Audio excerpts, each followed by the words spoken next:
Hello, my name's Tim Shoebridge. Welcome to this video. Now, I have a theory, and that theory is that you can basically date any synthesizer or keyboard by the factory presets that you can find on it. You know, it's a bit like geology, the study of rocks and rock formations and fossils. You can date fossils by where you find them in all the layers of rock. Well, I do believe it's a bit similar with synths. You can date them by where you find those factory presets. You can place them in time by just listening to them. And I can't think of a better example than the Korg RADIAS in terms of it being in a very specific time and place by the factory presets. It was released in 2006. It's an all-digital synthesizer, a lot of really cool technology in here. It's a very, very deep synth. It's not only a synthesizer, it's also a vocoder. You can see here it's labeled as synthesizer/vocoder. I'm not going to go into any of the vocoder aspects of the synth at all. It's very, very deep. The synthesis aspects of this instrument is deep enough for us to cover in this video. There's an awful lot to it. You know, I think that if you're the kind of person who doesn't want to sort of like create your own patches, but rather just play the patches that are on the synth, maybe just tweak them a bit, but just play them, and there's nothing wrong with that, then I really do think that you become quite limited then as to what instruments, what synthesizers you end up owning and enjoying, because if you don't connect with those factory presets, if they don't talk to you, then you're just not going to get on with that synthesizer at all. And I think that's one of the main reasons why the Korg RADIAS is probably one of the most underrated synthesizers of all time, because of those factory presets. Now, talking about talking to you, I'm going to play you a few of these presets, and you can see hopefully and hear hopefully what I'm talking about. Here's the first one. You'll see there it's called Yo Everybody, and it sounds like this. Yo, everybody in the house, say RADIAS. Yo, everybody in the house, say RADIAS. Yo, everybody in the house, say RADIAS. That's it. That's all it does. That is the preset. And, you know, from a technical point of view, it's absolutely amazing. It's brilliant. For 2006, you know, at the trade shows, everyone would have gone crazy listening to that preset. Yo, everybody in the house, say RADIAS. It's a synthesizer that talks to you. You can hear it. You can hear exactly what's being said. It's brilliant, and it kind of advertises the fact that it's a vocoder as well, even though I'm not having to sort of like talk into a microphone to do that. Let's have a go at another one. How about this one? It's called Formant Beat. It sounds like this.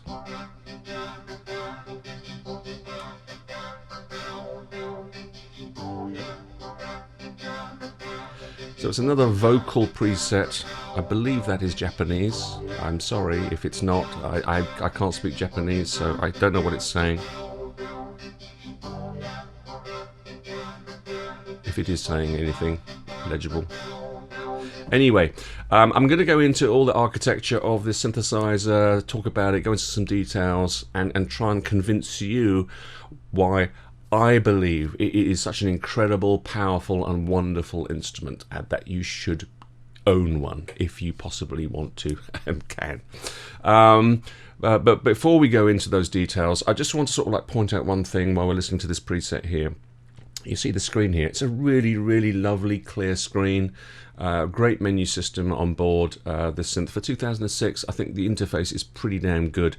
In terms of all the buttons and controls, it does look a little bit intimidating, you know, the first time you look at it, because there's an awful lot of different legends and text and things that it can do.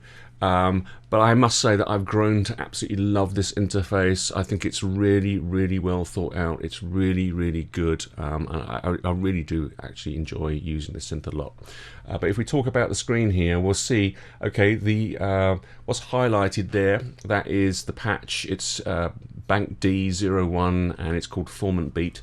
But below it, you can see there that there are 4 lines, T1, T2, T3, T4. These are timbres, because the RADIAS is a multi-timbral synthesizer, 4-part multi-timbral synthesizer, and it's so kind of, you know, it's such a integral part of the radius that you immediately start to build patches that are multi-timbral, start to layer stuff, maybe split across the keyboard. You've got all full control of all of that stuff, and I will talk about it in a bit more detail later on. But we've got those 4 different parts that are playing. We're not actually hearing them, we're only hearing one of them when I hold down these notes. Now if you look down the right hand side, you'll see these little legends, these little characters. We've got A, and then A, and then 1, and then a 2. We've actually got a little drum kit there as well to show that timbre number 4 is actually a drum kit that's going to play. But these A's and these 1s and 2s relate to sort of like global capability of the radius across all of these parts, which is that it's got here in the middle an arpeggiator and step sequencer section.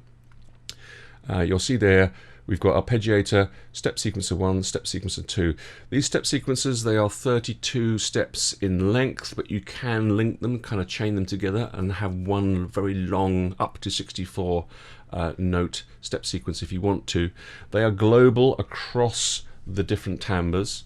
So you can see that the first 2 timbres, the first 2 parts are using the arpeggiator, then the third one is using sequencer number 1, and then the fourth is using sequencer number 2. We're not hearing those arpeggiators or sequencers at all because there is a button here called on, and it is off. So we're only hearing basic sound. To hear this patch as the creator of it intended, we should turn it on, and now we'll get quite a different sounding patch altogether.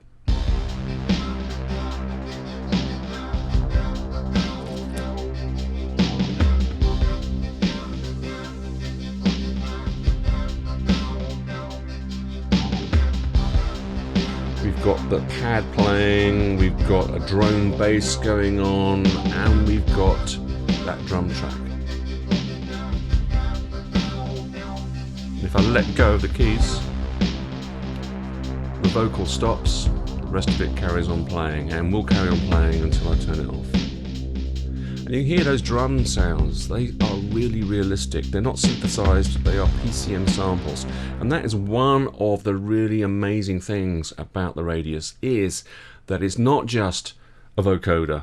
It's not just an incredibly powerful virtual analog synthesizer, but you've also got a selection of really nicely crafted PCM samples, both tone samples, synth samples, as well as drum samples, and we'll get into all that. So yeah, let me just play you one more of these presets before we do that. Yeah, this one here, let's just listen to this one. This one really does date this synthesizer at a certain time, certain place, certain genre of music. 2006, listen to this.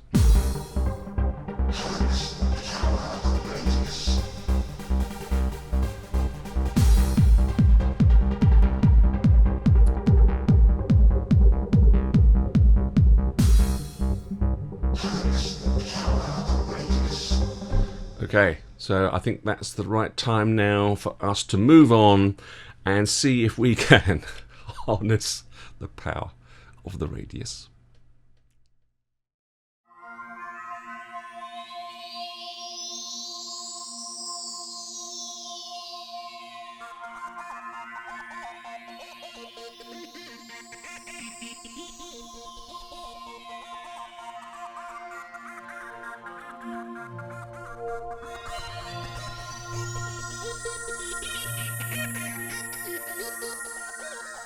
Right, let's start looking at some of the building blocks of the Korg Radius. Let's take a look at the oscillators. So as I mentioned at the beginning, it is a multi-timbral synthesizer, 4-part multi-timbral.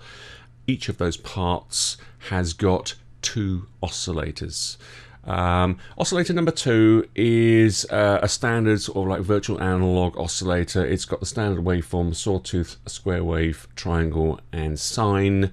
Not anything else really going on with it. We've got some modulation options. We've got ring mod and we've got sync. Oscillator 1 has got those same virtual analog waveforms plus a bunch of other stuff. We have got formant. So this is a dynamic waveform. It's not a static waveform, it's a formant waveform.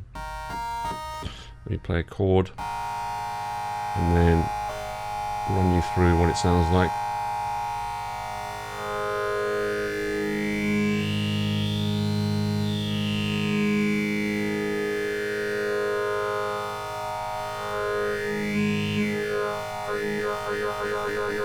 So we can get those kind of owl sounds.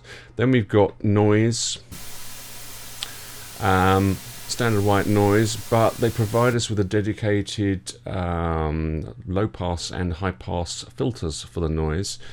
That is not a rude word. It means center. So let's come down to, so we've got control over resonance as well as the frequency. So let's come down to this CNT. High pass, low pass, and we've got resonance as well.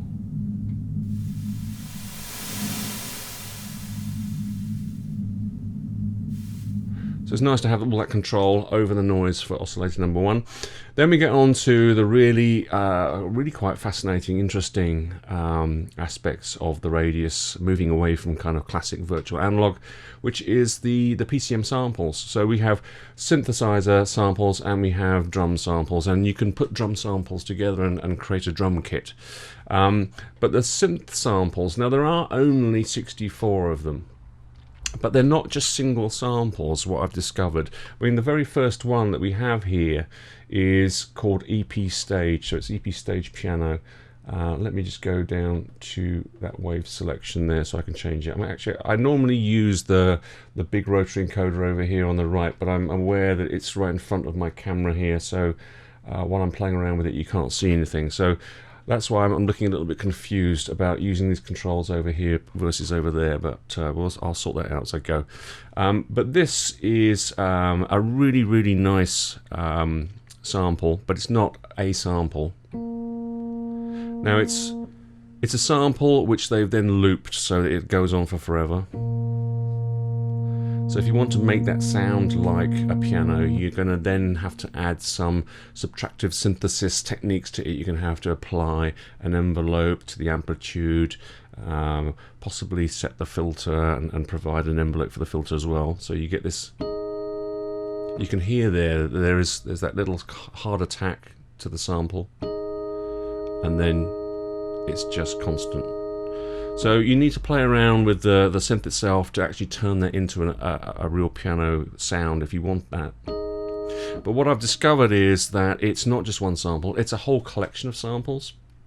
I've been analysing it. I mean, obviously, I've been listening to it and playing it a lot, but I've been analysing on my little oscilloscope, and I can see that there's at least one sample per octave. So there's, they're mapped across the keyboard. There are multiple samples to give some real, decent realism to the sound, and they've also provided at least 2 velocity layers. So there's a difference between hitting the key rather gently or hard. You get a very different sound. Let me play you, let me come out of edit mode, let me play you a patch that I've got here which showcases this particular sound. There's a lot of reverb on.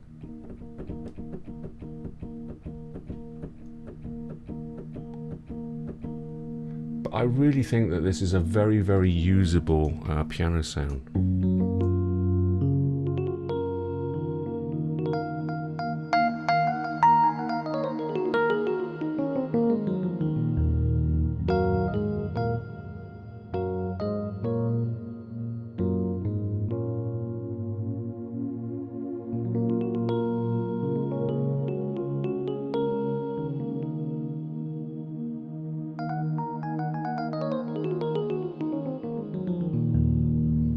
Now, what I've got going on with this patch is I've got that electric piano sample,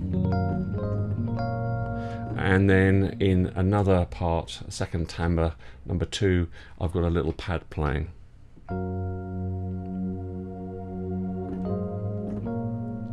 And while I'm playing this patch, it's a good point to just point out something here. There's all these wonderful little features and things that you can do with the instrument. So you might notice there that there's an A next to the soft pad timbre.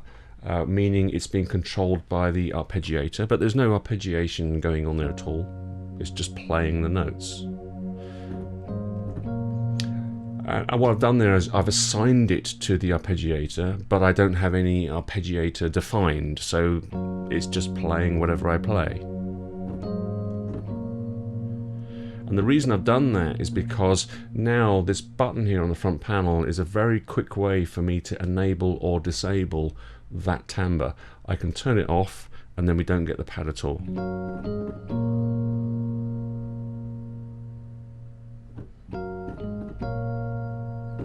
Turn it on.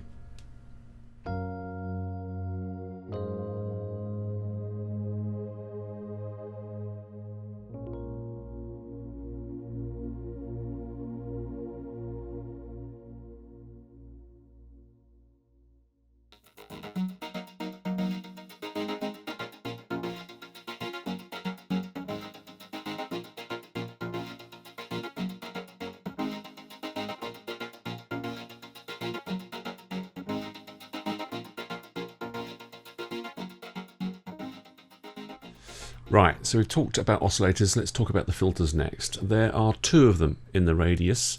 They're both variable state filters, but they do have some differences. So let's take a look at the front panel here. Filter number 2, we'll talk about that first.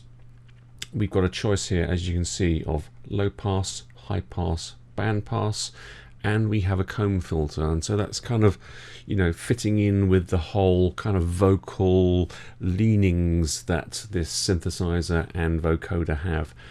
It's really nice to have a comb filter on board, actually. That's filter number 2. Now filter number 1 doesn't have the comb filter, but it does have two flavors of low pass filter. It's got a 24 dB emulation and a 12 dB emulation. And then we've got the high pass and band pass. Now the interesting thing here is that rather than being sort of like selectable with a button, it's a potentiometer, so you can sort of morph between these different filter types. And I don't quite know what's going on with that morphing. It's probably some audio mixing, I would imagine, but it does allow you to get some really quite interesting effects. We'll come on to that in a second, but let's just listen to the basic sort of filter qualities. You know, they are very sort of like utilitarian, general purpose filters. They sound nice to me, actually. I do like the sound of these filters. You know, when you read on social media people's opinions about synthesizers, you're obviously going to get a broad spectrum of opinions, people that love it, people that hate it, and everything in between.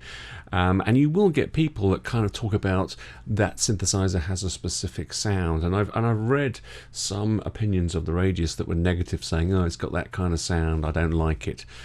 I'm not really quite sure what those people are referring to. I mean, obviously, you know, with an analog instrument, where you know your options are limited, then those synthesizers will have a certain type of sound. So you know, a Moog synthesizer has got a Moog 24 dB transistor ladder filter in it. It has a certain quality, it's got a certain sound to it, compared to say a Korg MS-20 that's got a very different kind of filter and a different sound. So yeah, these kinds of instruments do have a certain qualities and a specific sound to them. But when you migrate that across to the digital domain and you're talking about virtual analog emulations of filters, then I'm not quite so sure that the Radius has a specific sound. Yes, in terms of the factory presets, it's got a specific sound. It's all about those vocal patches, vocoder capabilities and that kind of thing. But if you sort of get past that and just use the building blocks, the oscillators and the filters, then I'm not quite sure it has a certain sound. It's got state variable filters in it, and they can sound like whatever you want them to sound like. Let's just try with the I've just got both of these oscillators on a sawtooth, and we're going to go with the 24 dB low pass emulation, and let's just have a little listen to what that sounds like.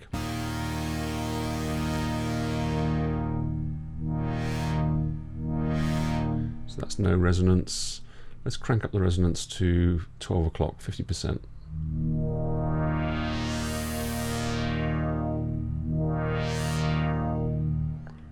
And maybe around to say 2 o'clock.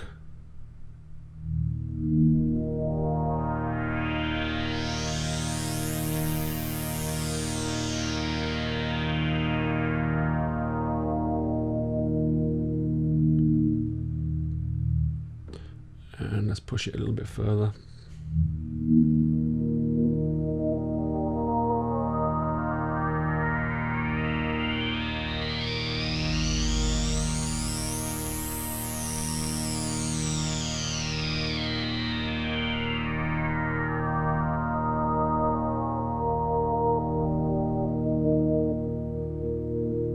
Nice harmonics there. You know, I think that, you know, when it comes to digital emulations of analog circuitry, you know, virtual analog synthesizers like this, it's the filters that generally let them down. And I think over a period of time, from, you know, from the late 90s onwards, as we've had more and more processing power, more capabilities, our algorithms have been able to get more and more accurate. So, you know, modern emulations of filters are a lot better than the early ones, but I think, you know, for 2006 this is a pretty nice sounding filter. I do like it. It is very musical. I mean, obviously when you push a filter to its extremes, that's when, you know, virtual analog tends to let you down, but for most, you know, normal musical applications, this sounds really, really nice to me. So what I was going to just try and show you is the sort of like the points in between the filters. So if we go to the 12 pass low pass, the 12 dB low pass filter,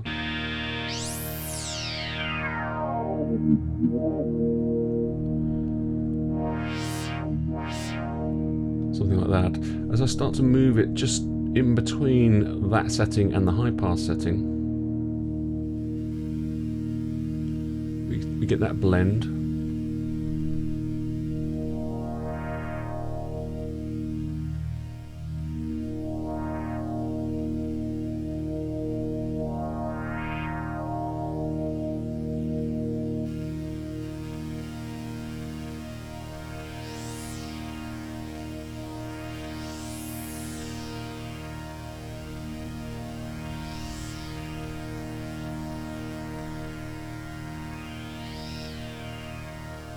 It's not a notch filter.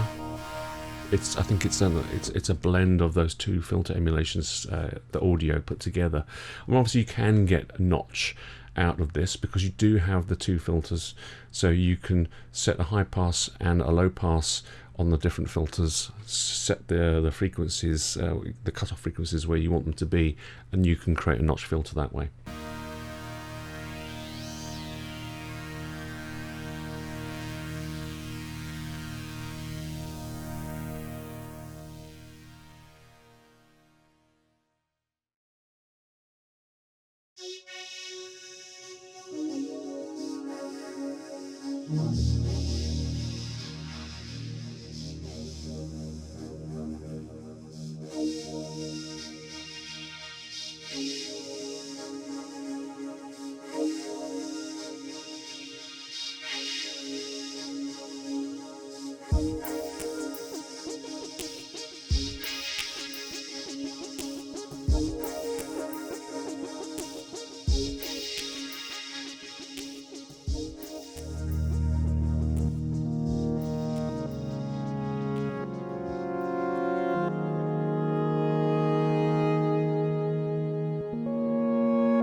So we've covered just a little bit the oscillators and the filters, and those are the fundamental building blocks of any subtractive synthesizer.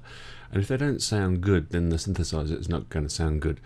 I think with the Radius, if you strip away the really cool stuff, you know, the PCM samples, the drum samples, there's the comb filter, and there's a whole lot of stuff that we haven't talked about yet regarding sequencing and modulation sequencing.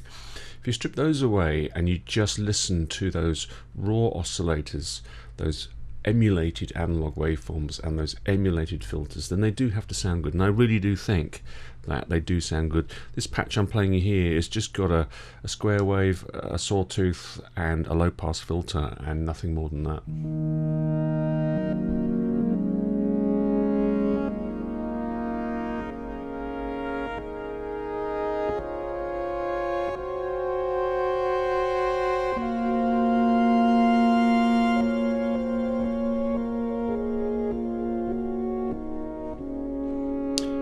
use the mod wheel on this one.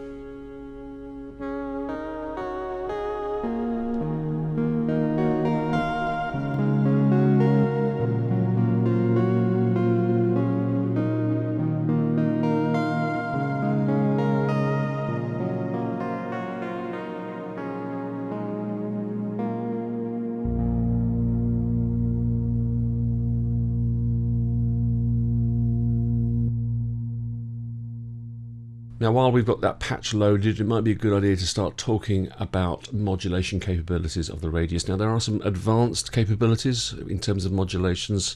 There are modulation sequences on board the Radius. We'll talk about those in a little while. What I want to talk about in this section is the more traditional way of doing modulations, that is envelope generators and LFOs. You'll see here on the front panel we have two envelope generators, EG1, EG2.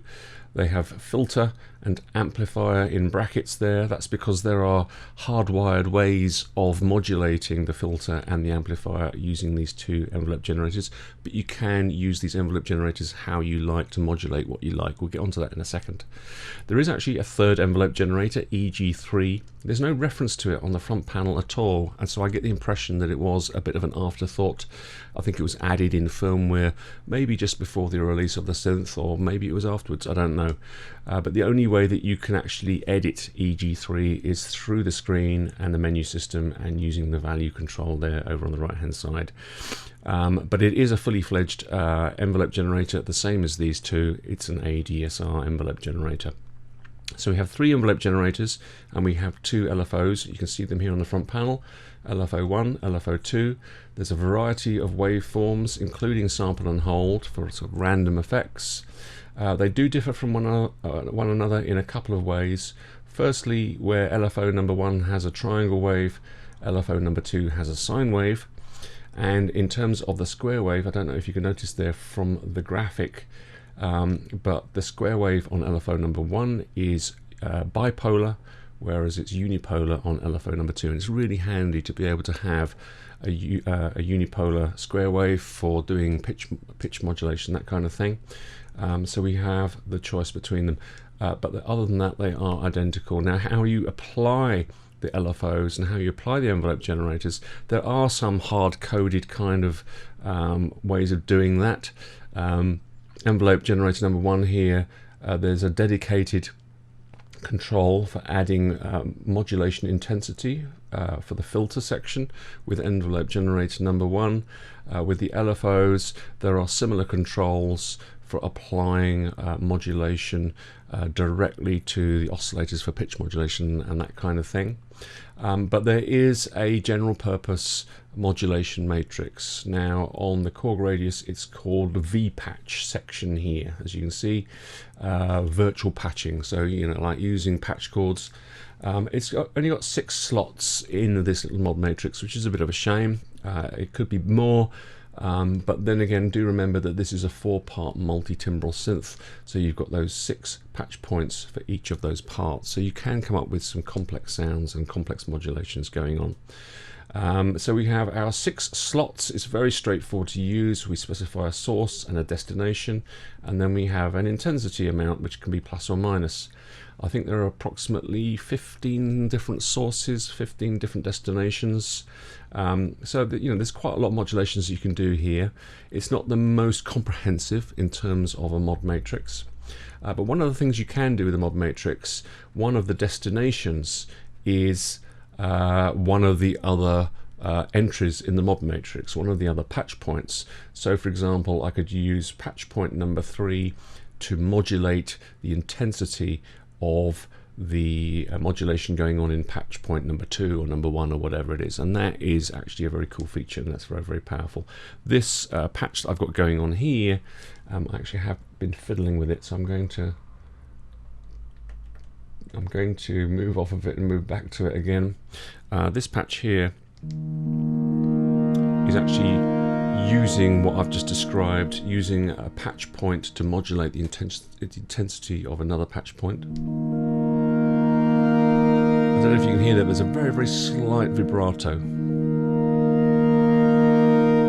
Just very, very gentle. And that, if I scroll through these patch points, we will see The LFO number 2, you can see it flashing there.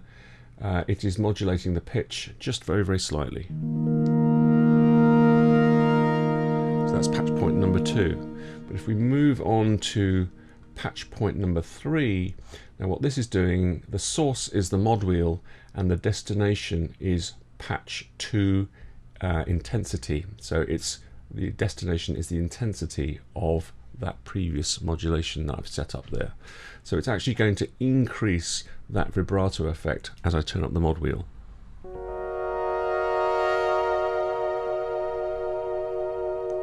It's subtle because I've created the patch to be subtle, but that's what it's doing. Now the mod wheel is actually doing more than this. If we look at some of the other patch points that we've got going on here, it's also slightly increasing the decay portion of the filter envelope, and it is quite drastically reducing the attack portion of the filter envelope. And it's great that these different points in the envelope generators are available as mod destinations. So when I turn up my mod wheel, we're going to go from a very slow attack, slightly vibrato effect, to a hard attack, stronger vibrato effect.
Instant Tangerine Dream.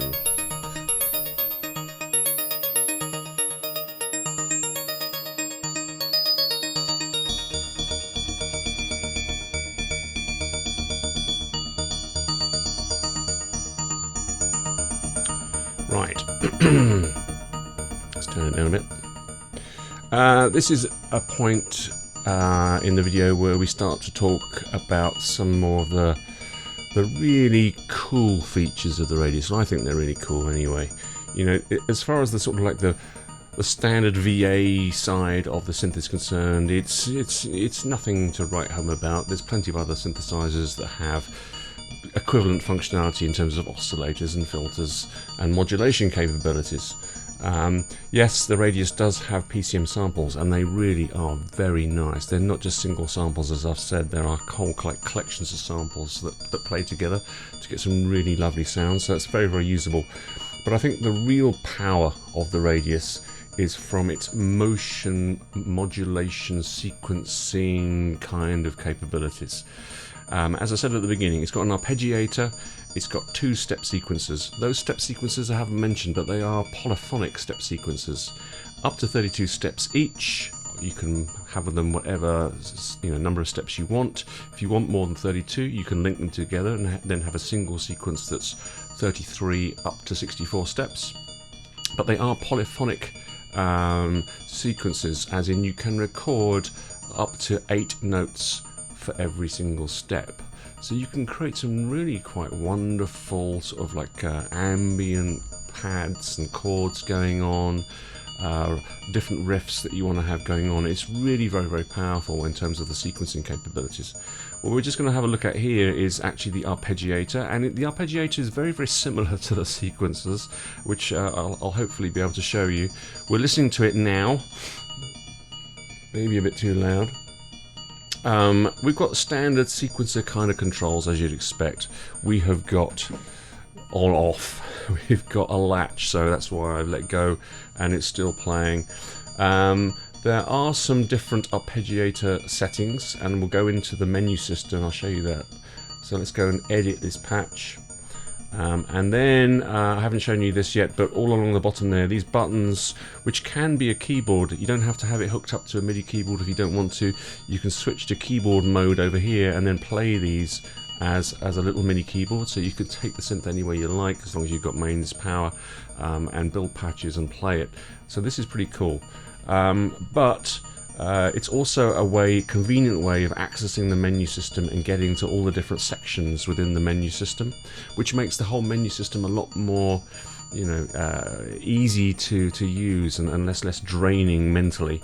So you'll see here that it's currently flashing on oscillator mixer section. So we're currently looking at oscillator number 1, press it again, oscillator number 2, press it again, the oscillator mixer section, and then cycle back round. What we're going to do is go over to this one here, which is the arpeggiator set of menus. So we have a common page here with a lot of settings that you would expect from an arpeggiator. We've got a tempo, we have got key sync, whether it starts from the beginning each time you hold down a key. We have got a type. Now the types are quite limited. It's up, down, up, repeat, down, repeat, up, etc. Random, that kind of thing. We've got an octave range as to how many octaves spread the arpeggiator covers. We've got a resolution in terms of how fast or slow it is, synced to that tempo. We can specify the last step. Now this is interesting because you can specify how long your arpeggio is before it starts back at the beginning again. So it can go up to 32 steps. So it's actually got the same kind of power and capabilities as a step sequencer.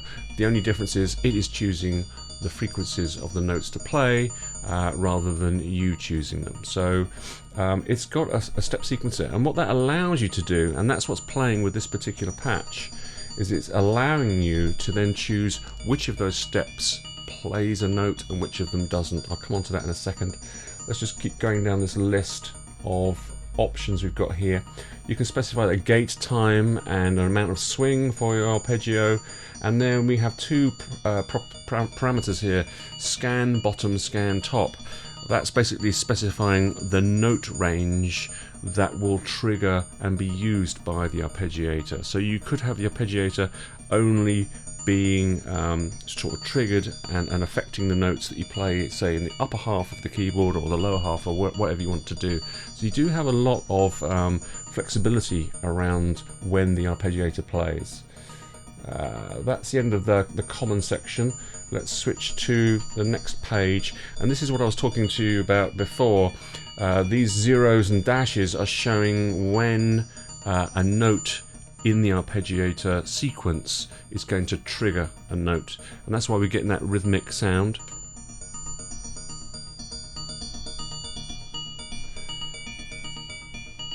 Because I have, for steps 2, 4 and 7, said don't trigger any notes. So you can get some really very, very cool and very usable rhythmic patterns with the arpeggiator using this section. And if we go to the last page, and this is the same information that you'd have for a step sequence as well, as to whether or not you want the note to play on that particular step. When we move to the final page, this is where, with the step sequences, you would specify the notes that you want to play on that step. Here we don't have the ability to specify the notes, but what we do have is the ability to specify per step the gate time, which is a very, very cool and powerful feature, and also the velocity by which the note is played. Here I'm using whatever velocity I hit the key with, but you could specify your own velocities in there as well. So you've actually got a lot of power with the Arpeggiator, even though there's not that many kind of algorithms as to how it plays notes. You've got a lot of power around the sort of like the rhythmic control of it, and it's very, very cool.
Right, so following on from our quick tour of the Arpeggiator, let's have a little tour of the step sequences. They're very, very similar. As I've mentioned, they are polyphonic, up to 8 notes per step, maximum of 32 steps, whatever step length you want. You can combine them and create one single sequence up to 64 steps. They are global, like the Arpeggiator, they're global across all of the timbres, all of the parts that you might have set up in your multi-timbral patch. So let's just have a little. So this one here is very, very simple. It's not polyphonic at all. There are just 2 different parts with slightly different sounds, and they are playing 2 different sequences of different lengths, so you get that kind of little polyrhythmic kind of thing going on.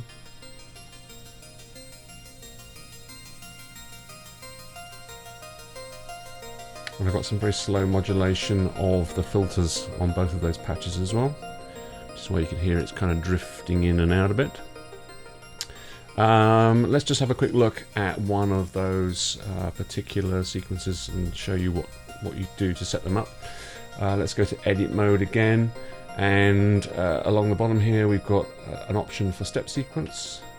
And again, this is very, very similar to the Arpeggiator section. We have a common section of parameters to set up, the length of the sequence, run mode, whether it just goes through once, whether it loops. We have got the resolution compared to the clock, whether transpose will work. So if you hold down a key, whether it will shift to that. Shift to that key or not. You don't have to have that happening, and if it does happen, then what is the bass note, what is considered to be the notes that you recorded, when should it transpose up or down. Then we've got control over the gate time of the whole sequence. We've got control over the swing. We've got that same scanning or bottom to top range of the keyboard as to when the sequence is going to be kicking in. This sequence link, this is if we want to link the 2 step sequences together to create a big long sequence of 33 or more steps. And that's it in terms of the common parameters. And then if we switch to the next page, this looks very, very similar to the Arpeggiator page that I showed you before. This is actually, you can see where the zeros are, that is showing you where the steps are out of those 16 steps that I've got there. 1, 2, 3, 4, that's what I've done with that one. And then the next page, this is where we look at the individual steps. So we can go up to the top here and we can scroll through the 16 steps that I've got set up, and you'll see every 4th one has got some note data. It's just got the one note, you can see it there. This is C4. The trigger, the 0 there means that it is being triggered. This one, it's not, no note data, etc. And again, just like for the Arpeggiator, we can specify per step gate times, and we can specify per step velocities as well. We can have rests like we have here, and we can tie, so we can specify the length of the gate is until the next note in the sequence. So we have a lot of control over it. As you can see, there are 1, 2, 3, 4, 5, 6, 7, 8 sort of slots to store notes in, and there is a step record capability here, which I won't demo to you now, but you can it's very, very simple to use. Just go in there and it will basically record the notes that you play for every step that you've got set up in your sequence, and it will record chords as well. Very, very easy to do, very easy to set up sequences with this step sequencing capability.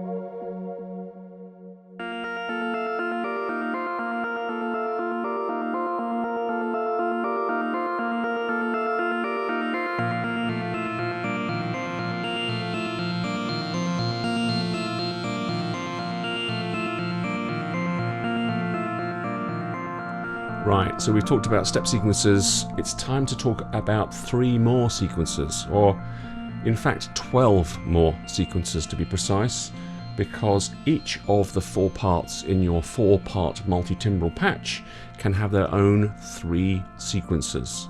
They're called modulation sequences. They're accessible down here. They're only 16 steps maximum, but you can modulate over 40 different parameters with them, including the pitch of the synth, or separately the pitch of oscillator 2, so you could drive the 2 oscillator pitches separately, which is what I'm doing with this particular patch here.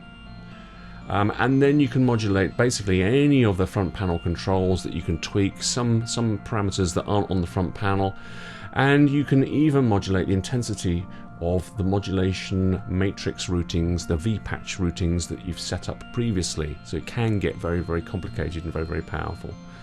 But this little patch I've got going on here, all I'm doing is I'm modulating oscillator 1 and oscillator 2 pitches to play something hopefully a little bit tuneful. What I'll do is I'll just isolate them in the mixer so we can hear what they sound like separately. So that's oscillator number 1 on its own. And then this is oscillator number 2.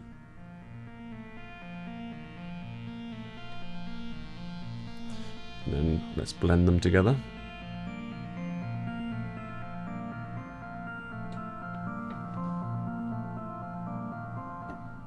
Right, let's just dive in and figure out how you set up a modulation sequence. It's really very, very straightforward. So my patch here is very, very simple. Very, very simple. I've just got one part, one timbre, T1. If I press this button, before I even go in and edit it, if I press this button here, it will show me what the 3 mod sequences are doing right now. So if we start from the bottom up, modulation sequence number 3, well, I'm not using it. It's set to none for destination, is none. Sequencer number 2 is modulating the overall pitch of the synth. So the overall pitch is determining the pitch of oscillators 1 and 2 together, because obviously they are tied together.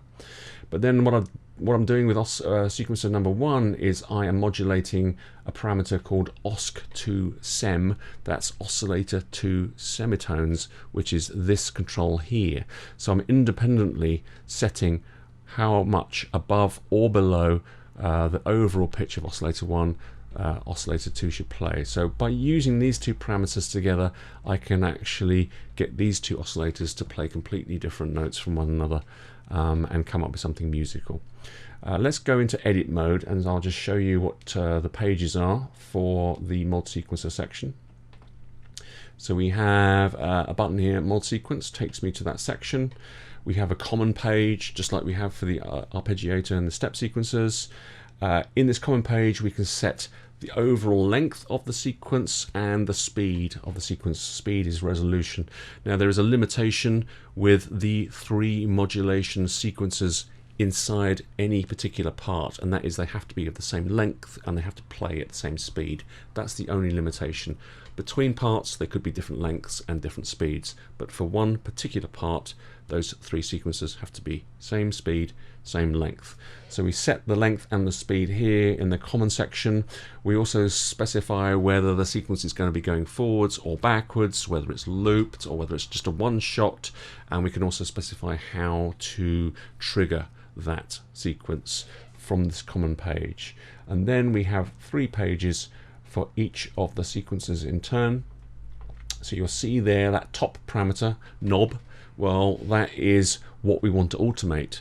I'm automating the pitch, but it could be, you know, filter cutoff, resonance, whatever we want to do. And we do have the ability to record in real time these modulation sequences using this record button over here. So we have got, I think it's 41 different destinations that we can choose from. Some of them are quite complicated. We can choose the virtual patches, the sort of the modulation matrix entries that we've set up for a particular patch. We can use those as a destination. So for example, we could have patch number 6 modulating the intensity of patch number 5, modulating the intensity of patch number 1, but then we could actually modulate the intensity of patch number 6 from a mod sequencer, if that makes sense. It can get very, very complicated and extremely complex in terms of the kinds of things that you can do with these modulation sequences. Second parameter is motion. You can see from the graphic there, it's either stepped or it's smooth. So either from one step to the next in the sequence, are we jumping from one value to the next, or are we smoothing it out? Makes a big difference to the sound. And then the next 2 parameters, those are allowing us to sort of like move through the sequence up to the maximum number of steps and set the values. As you'll see there, if I'm modulating a destination that is a pitch destination, then my value range is plus or minus 24, so semitones up or down 2 octaves. And if it's any other value like a cutoff or a resonance or whatever else it's going to be, then the value range is plus or minus 63, so 128 total values, which is pretty standard. And so that's how easy it is to set up these sequences. But as I've said before, you've got 3 of them per part. You've got 4 parts. That's 12 modulation sequences. On top of that, 2 polyphonic step sequences, and on top of that, an arpeggiator, which is almost like a sequencer at the end of the day. It's really, really incredibly powerful. And this, for me, is where the power of the Radius really lies. It's in all the motion capabilities, the sequencing capabilities that it's got. And on top of that, as well as a very, very good virtual analog engine, we've got some incredibly wonderful sounding samples as well. This really is one of the most underrated synthesizers ever created.